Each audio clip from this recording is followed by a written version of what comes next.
Meus amigos, minhas amigas, nós queremos falar aqui de um personagem que irá nos ensinar muito em termos de um esclarecimento mais profundo e mais direto da responsabilidade de cada um de nós perante nós mesmos, perante o nosso lado. Assim, nós nos apoiaremos no lápis, também bendito, infelizmente já desencarnada, Ivone do Amaral Pereira, com quem eu pessoalmente tive a honra, tive o prazer de manter um contato através de uma ou duas cartinhas, aquela gentilmente, apesar do seu pouco tempo, nos respondeu com muita delicadeza. Ela lá no Rio de Janeiro, eu aqui em Goiânia. O certo é que Ivone nos traz uma história muito interessante e que nós iremos, através de meia dúzia de capítulos, rememorar aqui. Mas Ivone nos fala de uma reunião no plano espiritual. Uma reunião informal, tinha lá um grupo de espíritos, amigos, e a certa altura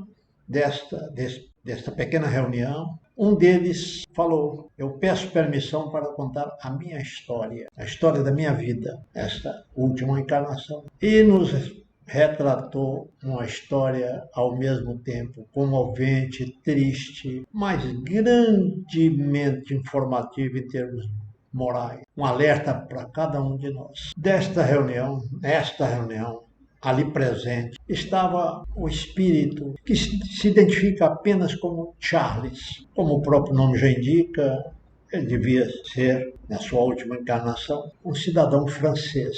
E presente lá, o espírito Gaston de Albertville, ele nos relata com muita sinceridade, na verdade, muita sinceridade. Ele nos relata o que foi a sua vida como Gaston, na verdade, Gaston de Albertville, mas que é tratado por nós aqui, Gaston de Saint-Pierre, o Marquês de Saint-Pierre.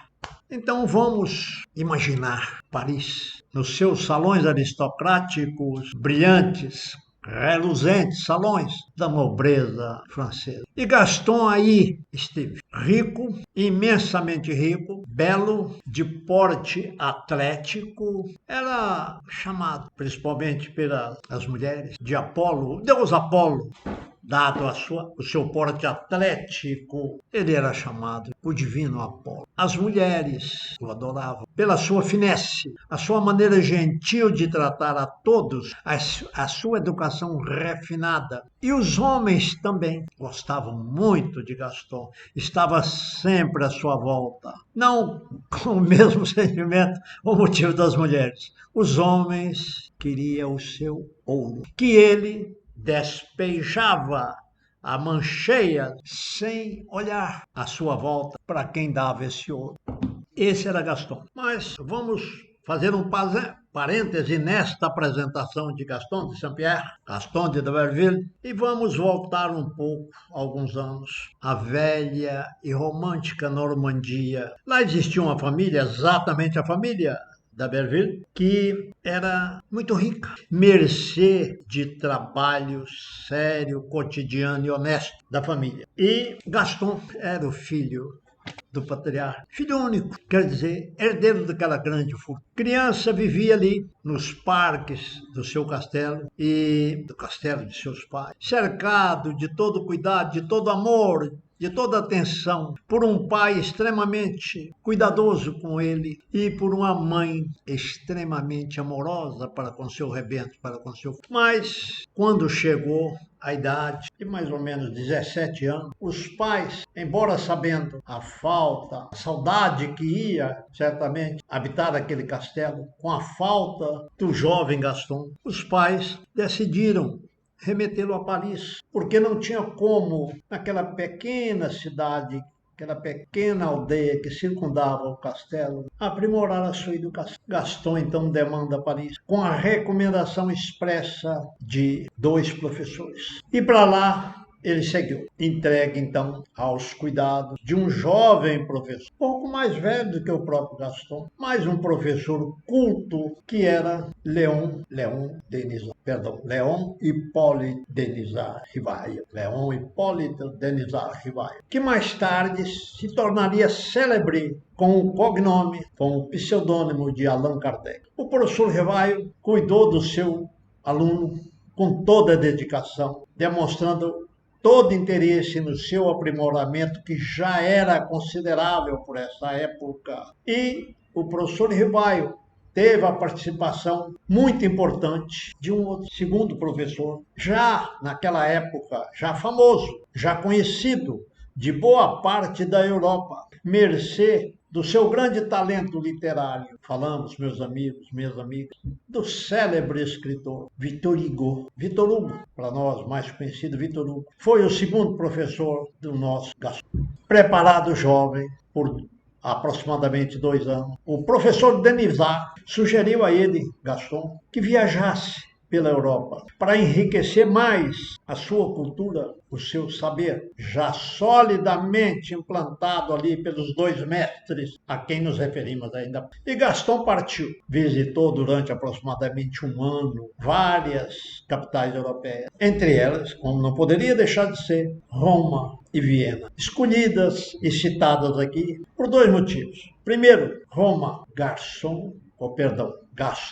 era um escritor, também um escritor de rara capacidade, tanto em prosa como em verso. Ele compunha peças em verso maravilhosas. Era, inclusive, comum em Paris que pessoas da mais alta sociedade, da grada sociedade, pessoas pedissem a Gaston para escrever para eles aqueles versos que eles não davam conta sequer de pensar.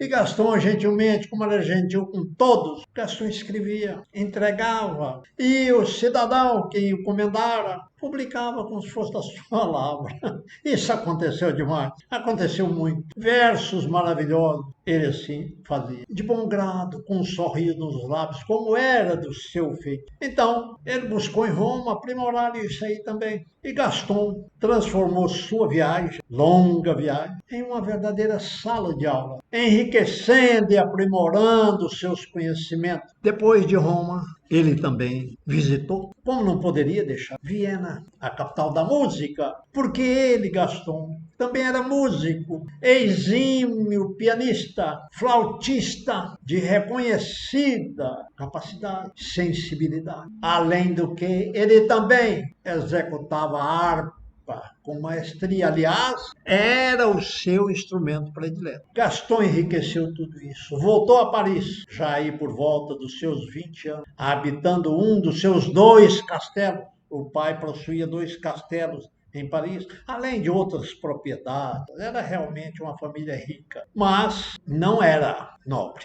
Eu estou falando aqui em Gaston d'Aberville, falei rapidamente de Marquês de Saint-Pierre, mas a família, o pai de Gaston, Auguste d'Aberville, apesar de extremamente rico, não pertencia à nobreza. Mas houvera prestado um grande serviço, a família como um todo, prestaram um grande serviço ao todo-poderoso da época, o nosso conhecido cardeal de Richelieu, que, em função do serviço prestado pela família d'Aberville, a ele pessoalmente. Por quê? Porque ele, cardeal de Richelieu, procurava dominar um pouco o poder da classe, da nobreza, da classe mais alta, da nobreza. Porque sabia-se que a nobreza estava empenhada em solapar o poder de Luís Felipe, rei de França, a quem o cardeal de Richelieu servia com toda a dedicação. E a família de Berville o ajudou nisso aí. De sorte que, por esse trabalho, o cardeal de Richelieu, todo poderoso ministro de Luís Felipe, o cardeal de Richelieu concedeu à família de Auguste de Berville o título de marquês. Aliás, a pessoa de Auguste de Berville, o título de marquês, recordando que Gaston era filho de Auguste de Berville. De sorte que, além de toda a riqueza, de toda a beleza física, de toda a gentileza que fazia parte do seu ser, de todas as qualidades que Gaston de Berville tinha, ele também possuía o título de Marquês de Saint-Pierre. Então, meus amigos, Gaston voltou da viagem, né? Voltou a Paris, repleto de toda sorte de atrativos culturais, morais, educação aprimoradíssima, beleza física, a ponto de ser, como dizia no início, ser chamado de o Divino Apolo dos salões, por exemplo. Ele era a luz, o resplendor daqueles salões. No verdor dos seus 20 anos, meus amigos, aquele jovem que até então conhecera todo o fauno, toda a riqueza, toda a atenção de homens interessados na sua bolsa e de mulheres fascinadas por sua beleza e educação. Esse rapaz, aos 20, gente vê hoje, ele não estava preparado para enfrentar a sociedade parisiense, corrupta e, além de corrupta, falsa. E não só no reinado de Luís Felipe, não, de todos os Luíses que o antecederam, exceção muito rara. Esse menino, esse rapaz de 20 anos, com todo esse cabedal de conhecimento, com toda essa riqueza material, ele entrou para essa sociedade que com o tempo veio a ser a sua perdição. Mas sobre isso nós iremos falar no nosso próximo capítulo. Muito obrigado e até lá. Amigas e amigos, obrigado mais uma vez por estarem conosco. É o pedido que sempre nós fazemos. O canal está começando. Temos aí ótimos parceiros e parceiras que estão vindo nos apoiar nesse início de caminhada. E nós queremos, mais uma vez, dirigirmos aos centros espíritas do estado de Goiás, do interior e da capital, solicitando aos companheiros e às companheiras que estão na direção desses agrupamentos espíritas que nos indiquem companheiros e companheiras de todas as idades possíveis para virem participar conosco como convidados, debatendo o conteúdo do livro Espírita. Estamos aguardando ansiosamente a manifestação de cada um de vocês aí dos centros espíritas. Muito obrigado e boa noite.